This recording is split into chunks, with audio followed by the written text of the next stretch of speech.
ओडिया साहित्य को भल पाउथुबा परिवार मोर जन्म एवं यह मोर सौभाग्य। ओडिया साहित्यर जड़े लब्ध प्रतिष्ठित साहित्यिक प्रहराज सत्यनारायण नंद मोर बड़ बापा। से छोट बेलू साहित्य प्रति अनुराग यथेष्ट अधिकार।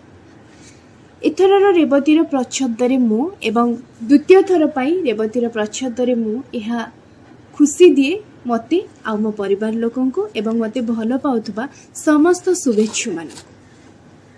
सबुठ सुंदर संयोग होछि मु बालेश्वर एवं रेवती मध्य आम बालेश्वर। ओडिशार साहित्य और संस्कृति संपन्न ए पत्रिका को केवल ओडिशार लोक कि बालेश्वर लोक वर्तमान भल पाउछंती ता नुहे, विश्व थिबा अनु कोण प्रतिकोण रे जो माने साहित्य को भल पाती, जो माने पढ़िबा को भल पाती, जो माने कविता भितर पसी ताकू हृदयंगम करती कविर भावना को, से माने रेवती को भल पाउछंती।